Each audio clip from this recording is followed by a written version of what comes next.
At first, I kept finding the pages as if by accident. The book I couldn't remember was either a terrible and true prophecy or an act of creation that had rewritten the world. I began to hunt the pages feverishly, for they held the answer to the mystery. With it, I could save myself. With it, I could save Alice.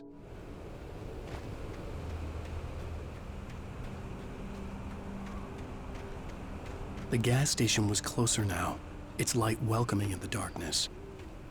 Paul makes the best dogs in the state.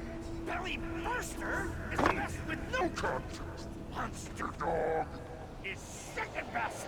The famous dog is...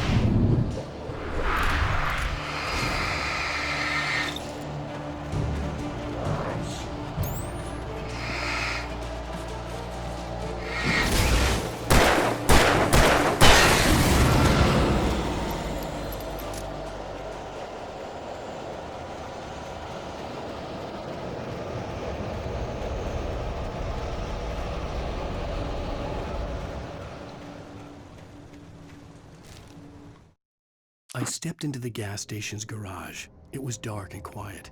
The place was a mess. It looked like someone trashed the place or that there'd been some kind of fight. Light spilled into the room through an open door at the back, and I made my way toward it. Without any warning, I was blinded by a bright light. An old portable TV on the shelf had come alive by itself. Impossibly, I could see myself on the screen, talking like a madman.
The cabin on Cauldron Lake? She asked. The sheriff looked at me suspiciously. The early morning light flooded through the office windows. I would probably never have gotten out of the woods alive without her help, but I couldn't tell her the truth of what I'd faced the previous night. She'd think I was lying or crazy. She'd lock me up, and she wouldn't help me find Alice.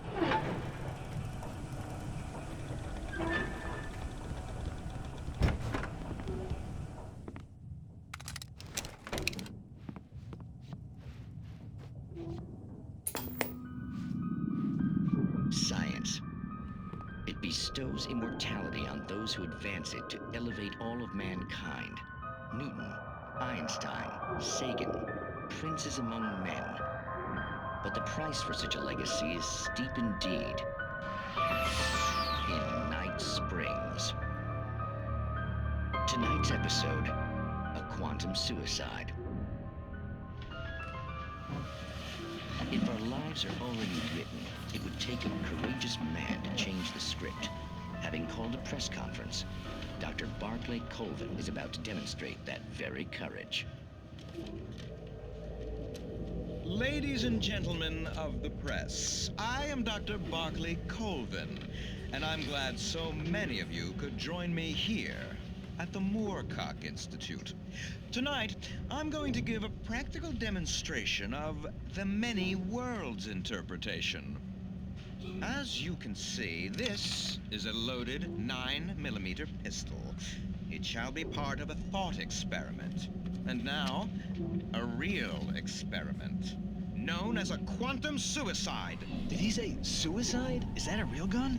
He's kidding, right? Please, stay calm. There is no risk. Observe what occurs when I place the weapon against my own forehead. Now, you might think this round is merely a dud. Not so. Observe the flower pot. And yet, I myself cannot be harmed with this gun. With each pull of the trigger, 2 new realities branch off. One in which the weapon didn't fire, and one where it did. With my machine here, I have ensured that this reality is always the former. I have bestowed upon myself quantum immortality. Under no circumstances can this gun kill me. So wait. What you're saying is that every time you pull the trigger, in another reality, you die? Yes, of course, but that's completely trivial. There's an infinite number of things that could happen at any moment, and they always do happen somewhere. The point is, this one thing did not happen here. You're insane, Colvin. Insane? Insane? Hey, was this thing supposed to be plugged in? I stumbled on it. You fools! Gaze upon quantum immortality.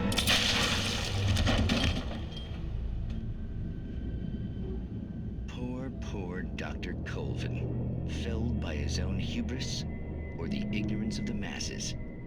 Perhaps he should have left the crate unopened, the decaying atom unobserved.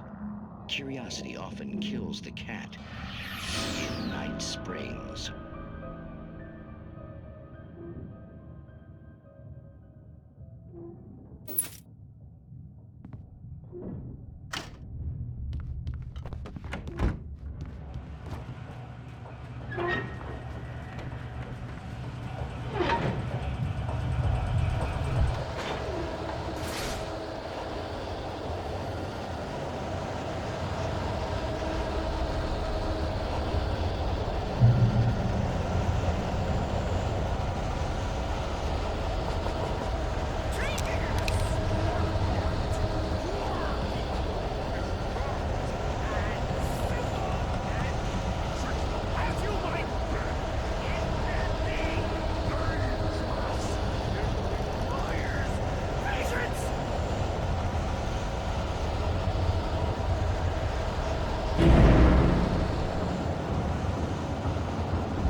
Stucky's body vanished, leaving behind only a lifetime of nightmares to come, assuming I'd reached the lights of the gas station alive.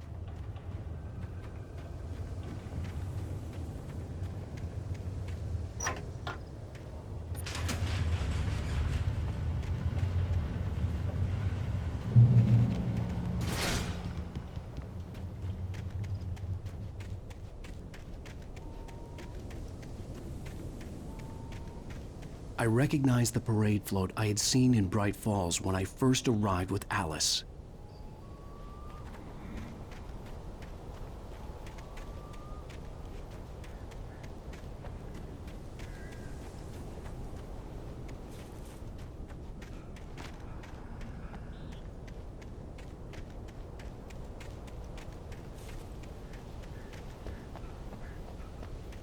After the insanity I had just experienced in the darkness, the lights of the gas station felt comforting.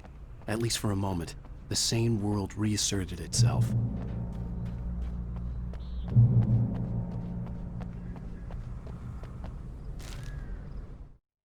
Stucky spat on the garage floor and tried to shake the cobwebs from his head. Ever since the couple never showed to pick up the keys, things had been fuzzy. Something, a feeling caught his attention. Stucky looked up and stared as his brain tried in vain to process the horror before him. He stumbled back, knocking over a can of oil. A black pool spread across the floor while he struggled for a brief moment, then let go as the unrelenting darkness engulfed him. The Deer Fest had been 2 weeks away when we arrived. If the day count on the banner was right, I was missing a whole week between the night we got here and now. I had to get inside the gas station to find a phone to call for help.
The garage was a mess. It looked like someone had trashed the place, or that there'd been some kind of fight.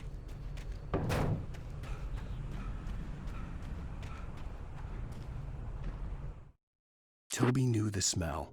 It was the man, the nice man who always gave him treats and never got tired of playing with him. Toby wagged his tail in excited anticipation and gave a joyous bark. Then there was another smell, a wrong smell, and it was alien enough to stop Toby in his tracks. Confused, he growled deep in his throat.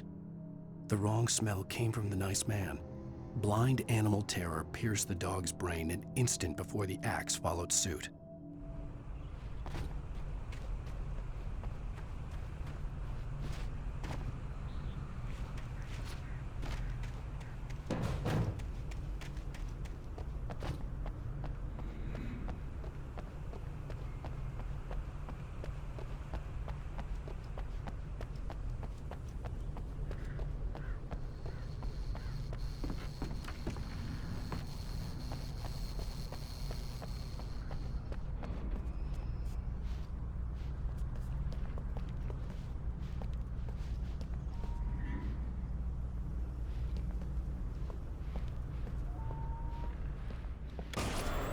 Right. I'll keep writing. Outside, there's only darkness. Outside the cabin, outside the story, there's only darkness. I can feel her presence in the dark. Just now, I could smell her perfume in the room. I'll reach her. I'll fix it up. I'll bring her back. The story will come true. If I stop, she's lost. I don't believe this. It'd been me on the TV, talking crazy. Was I losing my mind?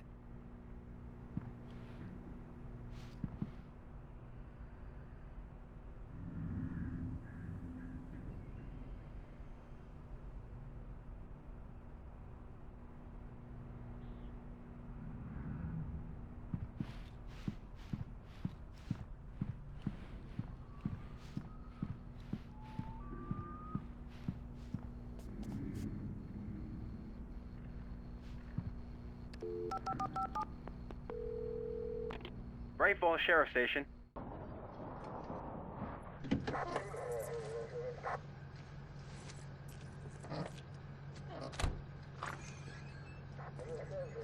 Oh, thank God, Sheriff. Sheriff Sarah Breaker. You are... I'm Alan Wake, but listen, I was in a car crash. My wife, Alice, she's missing. Calm down, Mr. Wake. We were staying in a cabin on the island, on Cauldron Lake. There's no island on Cauldron Lake, not since the big eruption in the 70s. Please, I can take you there, okay? You look like you've taken a pretty bad knock to the head. Are you okay? Listen. We'll figure this out. Please get in the car. We'll swing by the lake and then we'll go to the station, okay? Mr. Wake, have you seen Stucky, the guy who owns this place? I realized I couldn't tell her what had happened in the forest. She wouldn't have believed me. And then she wouldn't have helped me with Alice.